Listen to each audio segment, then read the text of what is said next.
Vayamos ahora a analizar las uniones entre los elementos estructurales. En general, las uniones entre elementos estructurales de hormigón se resuelven automáticamente y no hay mucho para hacer. Pero un poco más complejas suelen ser las uniones entre elementos estructurales de acero. En parte porque en muchos de los casos, para resolver estas uniones, necesitamos de otras piezas especiales y no se da una unión directa entre los dos elementos.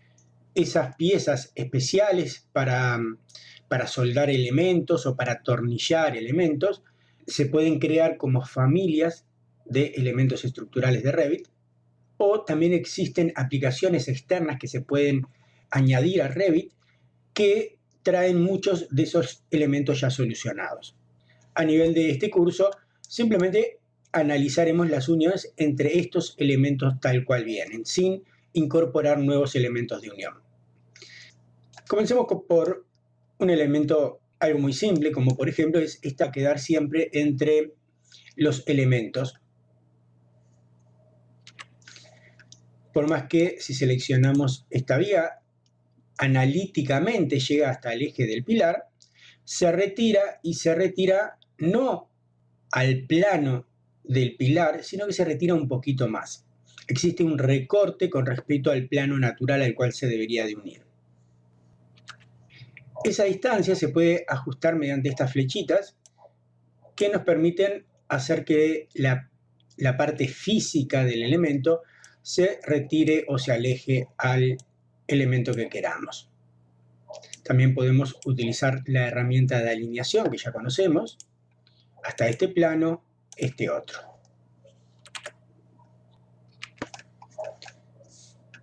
Vayamos a este elemento aquí arriba. Y vamos a suponer que este pilar en realidad estuviese girado. Pulso la barra espaciadora para girarlo. Entonces, de forma natural, esta viga y esta otra se recortan en el plano superficial del pilar, suponiendo que existiera un prisma que envolviera a este pilar. Pero podría suceder que queremos soldar esta viga contra el alma de este pilar. En dicho caso, lo que hacemos es seleccionar la pieza y vamos a cambiar referencia. En este momento la referencia es el plano exterior del pilar, cambiamos referencia y le asignamos este plano.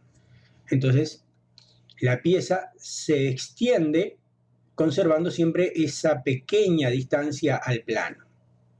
De todos modos, el encuentro de estos dos elementos no puede ser así porque hay una superposición de los dos elementos de acero. Entonces, para generar ese recorte que se debe dar, seleccionamos la pieza y vamos a esta herramienta aquí, aplicar recorte, o escribimos CP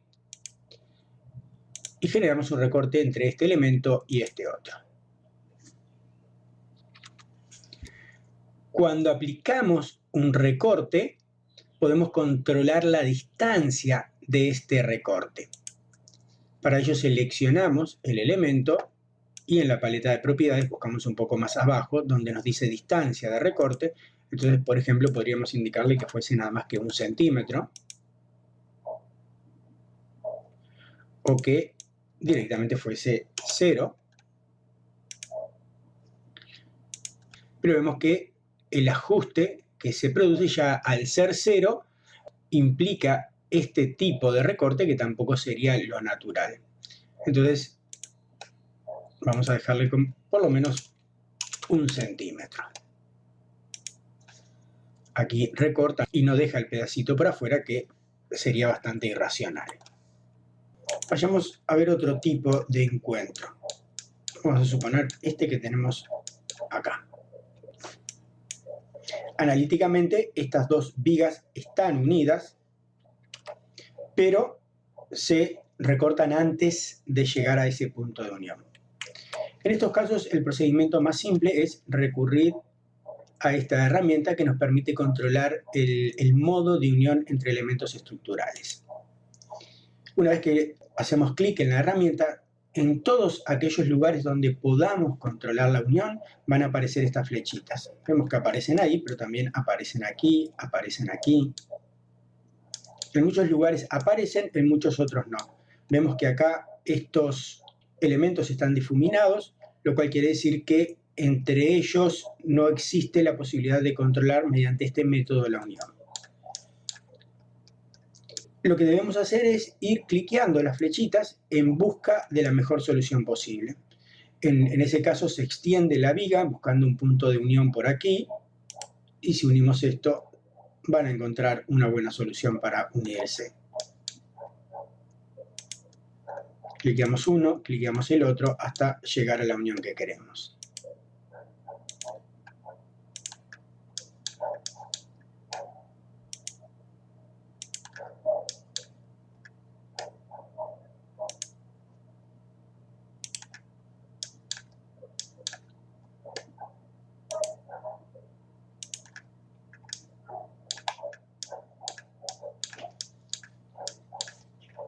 ¿Por qué en estos lugares no aparece la posibilidad de utilizar esta herramienta?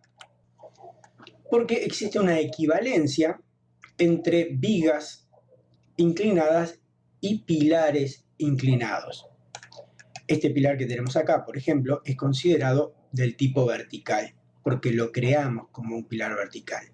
Si en lugar de indicarle que es vertical, le indicamos que fuese inclinado, controlado por un ángulo, por ejemplo, ahí estamos cambiando la información para Revit, aunque el pilar siga siendo exactamente el mismo y siga siendo vertical. Si ahora vamos a la herramienta para controlar uniones, vamos a ver que ahora tenemos la posibilidad de hacer búsqueda de unión entre estos elementos también.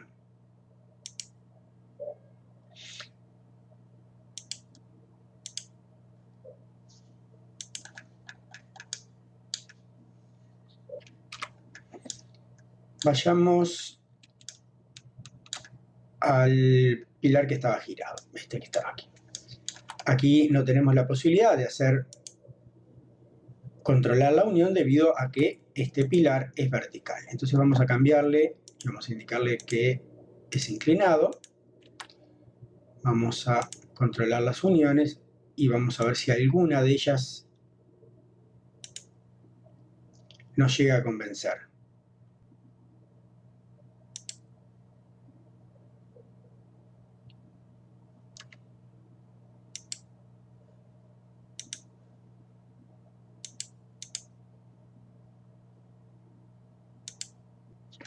Vamos a suponer que ninguna de ellas nos convence y que lo que queremos hacer con este elemento es cortarlo a plomo de forma de poder crear una soldadura entre esta viga y este pilar.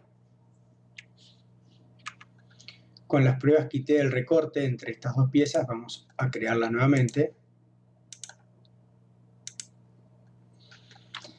Bien, ninguna de las opciones que tenemos, ni cambiar la referencia, porque ya está este plano como referencia, ni cambiar el tipo de unión, ni tampoco aplicar un recorte, sirve para esta solución que queremos. Entonces, en estos casos lo que vamos a tener que hacer es agujerear la pieza.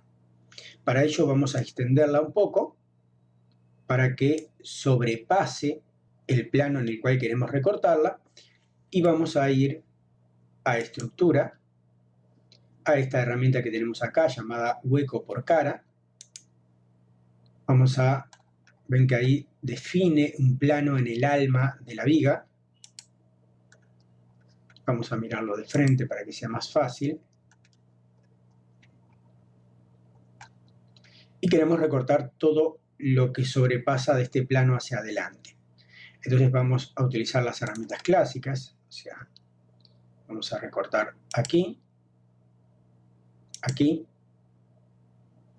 Vamos a cambiar la estructura alámbrica, aquí y aquí. Creamos las esquinas.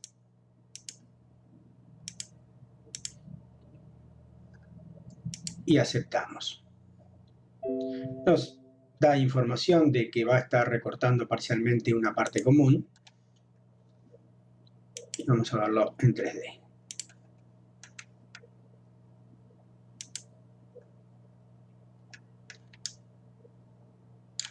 Vemos cómo ahora la pieza se recorta acorde a lo que queríamos.